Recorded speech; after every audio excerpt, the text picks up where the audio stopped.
Hi, my name is Damon. Some know me as Cyber from Fire. I want to have a little talk with you today about older people and technology. We all have some elders in our lives that we help out. For me, it's my dad. He's 88 years old. He's one of the coolest people I know. He's got an iPhone, watch, AirPods, iPad, still has an iPod, but he has a PC at home. So I don't really quite understand that. You know, I love how he embraces technology and does things, but there's one problem. He thinks he's an 88-year-old computer whiz kid.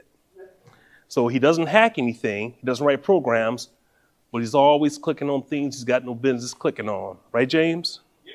Right. So what's he doing? He's always trying to find a roundabout way of doing something. And I asked him why. He said, well, there's more than one way to skin a cat. I said, no. So I explained to him, said, Dad, computers are designed this way. You want a result, you follow these steps.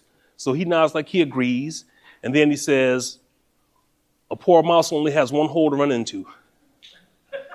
So that's my dad.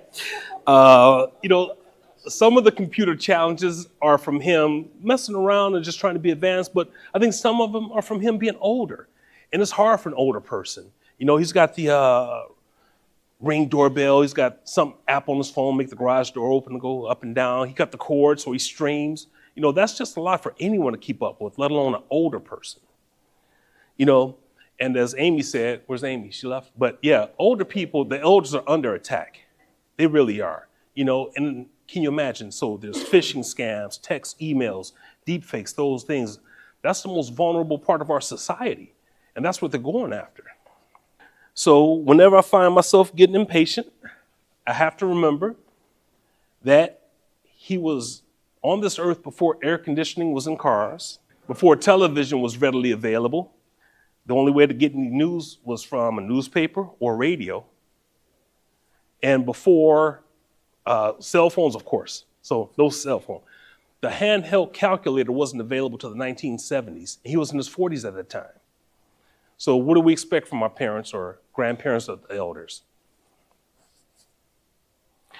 You know, and even then, when the home computer was Commodore 64, that may not have been the first one, that's the first one I had. Commodore 64, the Atari 400. When those were out, him and people of his age, they weren't there learning about computers. They were busy working, taking care of their families. You know, teaching us how to build things with tools from a real toolkit. Teaching us how to fish, going to our Little League games, those sort of things. So they're so far behind in technology because they never had it their entire life. They only had it for a small portion of their life. But when you help someone, do it with grace and kindness. You know, it can't be easy to have to rely on someone else. My father also says, once a man, twice a child. So when you come into this world, your child, your baby, you need help. You need people to help you do things. Then you live your life. You have decades of independence. Then you get towards the end of your life, you need help again. And I can't imagine what that's like, to go decades on your own and then not being able to do the things for yourself that you used to be able to do and have to rely on someone else. So just remember that. Just be graceful, give mercy. The world can be a lonely place. It really can be. And we all have some of those days that we go through things. So that's why I'm glad that Jerry and the crew did this, because it's different. When you sit next to someone or stand next to someone and say, hey, how are you doing? That's different than typing on a computer or typing on a keyboard, how's your day? No, it allows a type of human interaction. This past weekend, I went to an event for an extended family. And so I met my friend Jim, who was there. He's also part of the great extended family. So Jim, man, great dude. This guy's chiseled like a Greek god. Great smile, personality, great father, great husband. And so his parents were there. And I met his parents throughout the years. I've met them before. And so we just talked a lot. I just talked a little bit. I've never talked a lot with them or in depth. So, but this time, Jim's dad, we were talking, and he told me that we were talking about biking.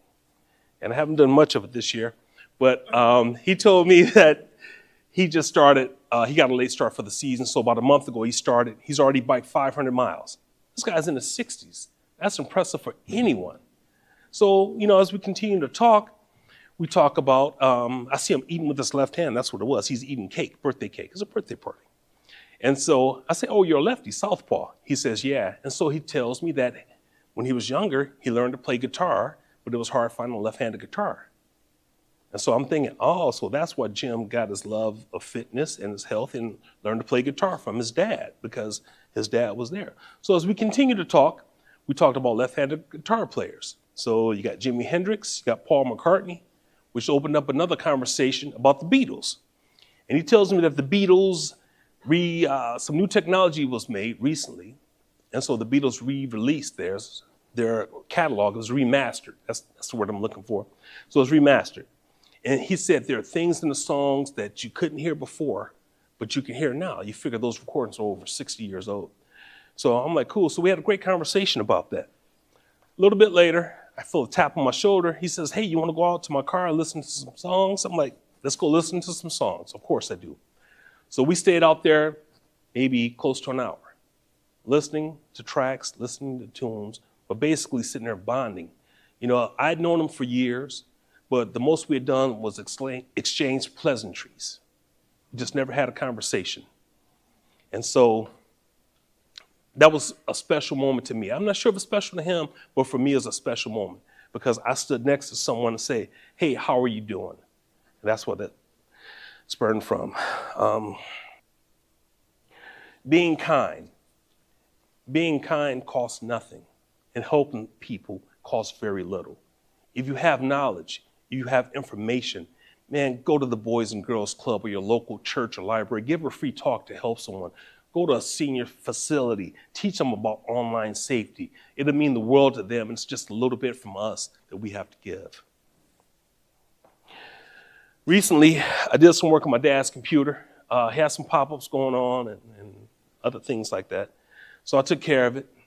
And as he walked me to the door, he turns, he looks in my eyes, and he says these 4 words. He says, I love you, son.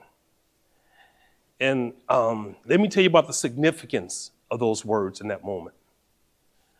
To escape the oppressive South, at the age of 17, my dad lied about his age and joined the Army. He went and fought in the Korean War, and when he came home, he worked 40 years in the tough and gritty steel mills. So he's not an overly affectionate or emotional person, and I understand that, just not very expressive. So that moment meant something to me. So I took a deep breath, I gave him a hug, and I told him these 4 words. I said, stop clicking on shit. Sorry, Kennedy.